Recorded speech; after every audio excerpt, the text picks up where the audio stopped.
रात के करीब 1 बजे मेहुल के पास एक कॉल आता है। कॉल करने वाला बच्चा बताता है कि उसके घर में कुछ गुंडे आ गए हैं और चोरी कर रहे हैं। मुझे अपना एड्रेस बताओ और तुम चिंता मत करो, मैं अभी आता हूँ। मेहुल तुरंत अपनी कार लेकर उस एड्रेस की तरफ निकल पड़ता है। उस बच्चे ने चेतन नगर से कॉल किया था। मेहुल के घर से चेतन नगर तक पहुँचने के 3 रास्ते थे।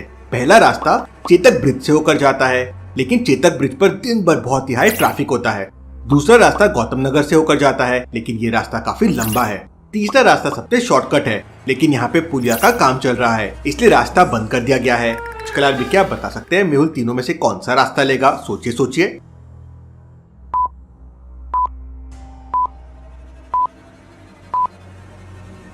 तीसरा रास्ता बंद है और दूसरा रास्ता काफी लंबा है, इसलिए मेहुल पहला रास्ता लेगा, क्योंकि यहाँ पे दिन में बहुत ट्रैफिक होता है। लेकिन अभी तो रात के 1 बजे है, अभी कहाँ से मेहुल को ट्रैफिक मिलेगा? मेहुल पहला रास्ता लेता है और उस एड्रेस पे पहुंच जाता है जहाँ से उस बच्चे का कॉल आया था। ये तो किसी बहुत बड़े आदमी का घर लग रहा है। घर के अंदर से किसी के रोने की आवाज सुनाई देती है। मेहुल तुरंत घर के अंदर जाता है। अंदर जाते ही मेहुल देखता है कि वहाँ पर एक आदमी नीचे पड़ा हुआ है। मैं डिटेक्टिव मेहुल हूँ, मुझे किसी बच्चे ने कॉल करके बताया कि आपके घर में चोरी हो रही है, इसलिए मैं यहाँ पे आ गया। तब एक महिला बताती है कि सर, ये मेरा बेटा टिंकू है, इसी ने आपको कॉल किया था, लेकिन तब तक वो लोग मेरे हस्बैंड की पिटाई करके चोरी करके भाग गए थे। लेकिन वो लोग चोरी करने आए थे, फिर उन्होंने आपके हस्बैंड की पिटाई क्यों की? सर, मेरे हस्बैंड ने उन्हें रोकने की कोशिश की, शायद इसलिए उन लोगों ने पिटाई की होगी। मेहुल तुरंत डॉक्टर संजना को फोन करके एम्बुलेंस बुलाता है और टिंकू के पापा को इलाज के लिए वहाँ भेज देता है। उसके बाद मेहुल पूरे घर की तलाशी लेता है, तो सारा सामान बिखरा हुआ था। वो लोग इस घर से क्या क्या चोरी करके लेके गए हैं? सर, वो लोग बहुत बड़े चोर थे और घर के सारे पैसे और ज्वेलरी चुरा के ले गए। लेकिन मेहुल समझ जाता है कि वो लोग चोरी करने नहीं आए थे, बल्कि अभिजीत की पिटाई करने आए थे। लॉजिकल आदमी, मेहुल को ऐसा क्यों लगा कि वो लोग चोरी करने नहीं बल्कि अभिजीत की पिटाई करने आए थे? सोचिए सोचिए।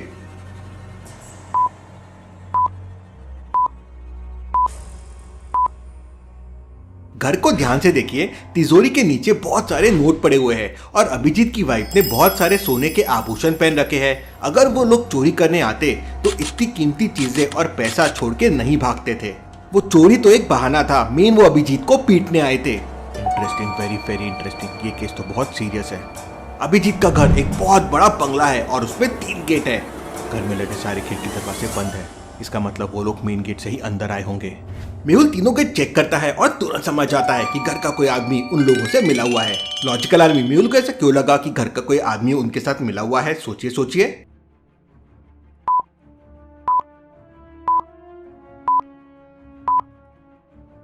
घर के तीनों दरवाजों को ध्यान से देखिए, बिल्कुल सही सलामत है और तीनों दरवाजों के पास एक एक सिक्योरिटी गार्ड भी खड़ा है। इसका मतलब बिना सिक्योरिटी गार्ड की मदद से घर के अंदर आना इम्पॉसिबल है। मतलब तीनों में से कोई ना कोई सिक्योरिटी गार्ड उनके साथ जरूर मिला हुआ है। मेहुल तीनों सिक्योरिटी गार्ड से पूछताछ करता है। पहला सिक्योरिटी गार्ड कहता है, सर, मैंने दरवाजा अंदर से लॉक करके रखा था और मैं सो रहा था। जब मेम साहब के रोने की आवाज सुनाई दी तब मेरी नींद खुली, इसलिए मुझे कुछ नहीं पता है। दूसरा सिक्योरिटी गार्ड कहता है, सर, मेरी रात को जागने की ड्यूटी है। मुझे जब सर के चिल्लाने की आवाज आई तो मैं भाग के अंदर गया, लेकिन तब तक वो लोग भाग गए थे। तीसरा सिक्योरिटी गार्ड कहता है, सर, मैं घर के सबसे मेन गेट पर ड्यूटी कर रहा था, लेकिन वहाँ पर कोई गड़बड़ नहीं हुई। मुझे भी जब सर के जोरों से चिल्लाने की आवाज आई तब मैं अंदर भागा। तीनों की बात सुनकर मेहुल तुरंत समझ जाता है कि कौन झूठ बोल रहा है। लेकिन क्या आप समझ पाए लॉजिकल आदमी? सोचिए सोचिए।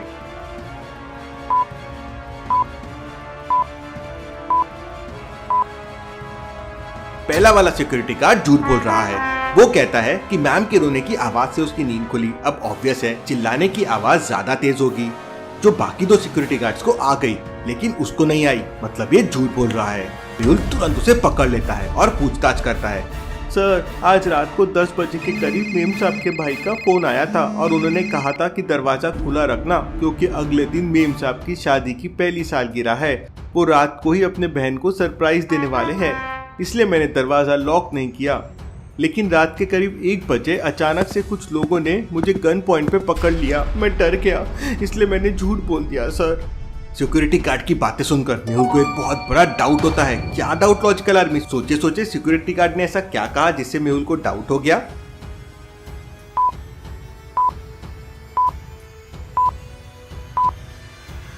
अभिजीत के बेटे को ध्यान से देखिए, वो लगभग 8-10 साल का लग रहा है। तो फिर ये उनकी शादी की पहली सालगिरह कैसे हो सकती है? अभिजीत का बेटा इतना बड़ा है तो फिर उसकी शादी की पहली सालगिरह कैसे हो सकती है? तुम क्या बकवास कर रहे हो? सर, 1 साल पहले अभिजीत सर की वाइफ की डेथ हो गई थी, इसलिए सर ने दूसरी शादी की, उसको बस 1 साल हुआ है। Interesting, very very interesting. जरूर उन लोगों को पता होगा कि आज रात को दरवाजा खुला है, वरना बंगले के अंदर आना लगभग इम्पॉसिबल है। इसका मतलब हो सकता है वो लोग अभिजीत की वाइफ के भाई के जान पहचान वाले भी हो। मेहुल अभिजीत की पत्नी से उसके भाई का एड्रेस पूछता है। अभिजीत की वाइफ बताती है कि उसके भाई का नाम राजकमल है। इसके बाद अभिजीत की पत्नी मेहुल को उसके भाई का एड्रेस दे देती है। मेहुल आलिया को फोन लगाता है। आलिया, तुरंत राजकमल के घर पहुंचो, मैंने एड्रेस तुम्हें मैसेज कर दिया है। आलिया अपनी न्यू स्केटबोर्ड लेती है और राजकमल के घर की तरफ निकल पड़ती है। थोड़ी देर में आलिया वहां पहुंच जाती है। इस समय राजकमल सो रहा था। घर का नौकर उसे जगाता है और आलिया को राजकुमार के पास लेके जाता है। राजकमल, किसी ने तुम्हारी बहन के घर में घुसकर अभिजीत को बहुत मारा है। तुम कल रात को अभिजीत के घर आने वाले थे, लेकिन फिर नहीं आए। जरूर इसके पीछे तो तुम्हारे ही हाथ होगा। नहीं मैम, मैं अपनी बहन को सरप्राइज देने वाला था और मैंने बहुत सारे गिफ्ट भी खरीद लिए थे, लेकिन मेरी गाड़ी पंचर हो गई। राजकमल आलिया को गाड़ी के पास लेके जाता है। उसकी कार के पहिए में कीले थे, जिससे गाड़ी का टायर पंचर हो गया था। मैम, कल शाम को जब मैं ऑफिस से घर आया था तो सब कुछ ठीक था, लेकिन जैसे ही रात को मैंने गाड़ी स्टार्ट की तो टायर पंचर था। लगता है रास्ते में ऑफिस से आते टाइम कीला लग गया होगा। मिस्टर राजकमल, तुम्हारी कार का टायर किसी ने पंचर नहीं किया है, बल्कि किसी ने जानबूझकर ये किया है। लॉजिकल आर्मी, आलिया को ऐसा क्यों लगता है कि राजकमल की कार का टायर किसी ने जानबूझकर पंचर किया है? सोचिए सोचिए।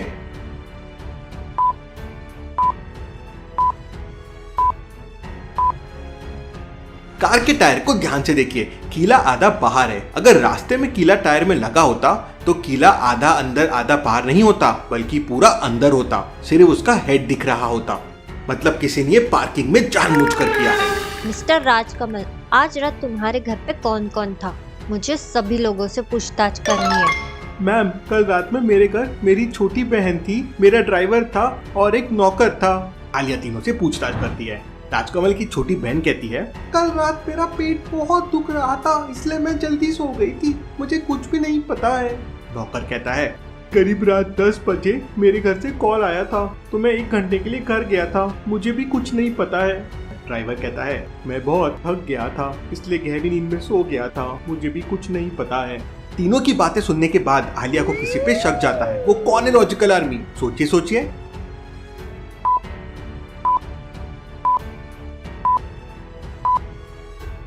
राजकमल की छोटी बहन झूठ बोल रही है, क्योंकि अगर उसका इतने जोरों से पेट दुख रहा था तो उसे नींद कैसे आ सकती है, और उसने किसी को बताया क्यों नहीं? आलिया उससे पूछताछ करती है। मेरी बड़ी बहन यानी अभिजीत के वाइफ ने मुझे कॉल किया था और कहा कि राजकमल रात को किसी से लड़ाई करने जाने वाला है, इसलिए गाड़ी को पंचर कर देना, और इसलिए ही मैंने भैया की गाड़ी को पंचर कर दिया। Interesting, very very interesting.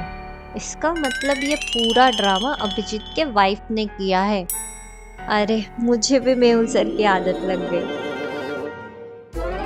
मैं अब भी अभिजीत के घर जाती हूँ। आलिया अभिजीत के घर के लिए निकल जाती है, तभी अचानक उसे एक चोर भागते हुए दिखता है। इसको तो अब भी मैं पकड़ती हूँ। आलिया अपने स्केटबोर्ड को स्पीड बढ़ाने के इंस्ट्रक्शंस देती है।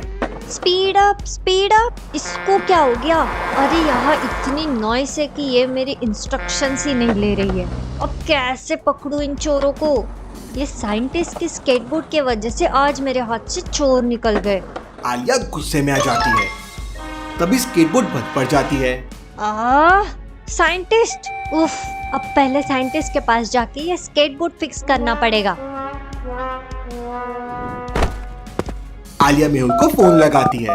हेलो सर, यहाँ पे तो पूरा झोल हो गया है। राजकमल की बहन को तो अभिजीत के वाइफ ने टायर पंचर करने को बोला था। आप अच्छे से खबर लेना उसकी। Interesting, very very interesting. Mehul Abhijeet की वाइफ से पूछताछ करता है तो उसकी वाइफ कहती है कि उसने अभिजीत के लिए सरप्राइज प्लान किया था, इसलिए उसने राजकमल की कार को पंचर करने का प्लान बनाया, नहीं तो राजकमल आ जाता था। तभी एक गार्ड वहाँ पे आता है। सर, मुझे पीछे एक वॉलेट पड़ा हुआ मिला है, शायद ये वॉलेट से कुछ क्लू मिल जाए। मेहुल वॉलेट ओपन करता है तो एक कंपनी का कार्ड मिलता है। अरे ये तो हमारी ही कंपनी है, मतलब ये कार्ड हमारे ही कोई एम्प्लॉय का होगा। मेहुल अभिजीत की वाइफ और पुलिस को लेके कंपनी में पहुंच जाता है। मेहुल अंदर जाता है। मेहुल को देखकर एक आदमी वहां से भागने लगता है। मेहुल जंप लगा के उसे किक मारता है और उसे पकड़ लेता है। सर, अभिजीत ने हम सबको धोखा दिया, हमारे पैसे शेयर मार्केट में लगा दिए और पूरे डुबा दिए। हमारे पास अब कुछ भी पैसे नहीं बचे सर, इसलिए हमने अभिजीत सर की पिटाई करने का प्लान बनाया। मेहुल उसे और बाकी एम्प्लॉयज को भी पकड़ लेता है। केस सॉल्व, आलिया और डिटेक्टिव मेहुल रॉक्स आके उसे किक मारता है और उसे पकड़ लेता है। सर, अभिजीत ने हम सबको धोखा दिया, हमारे पैसे शेयर मार्केट में लगा दिए और पूरे डुबा दिए। हमारे पास अब कुछ भी पैसे नहीं बचे सर, इसलिए हमने अभिजीत सर की पिटाई करने का प्लान बनाया। मेहुल उसे और बाकी एम्प्लॉयज को भी पकड़ लेता है। केस सॉल्व, आलिया और डिटेक्टिव मेहुल रॉक्स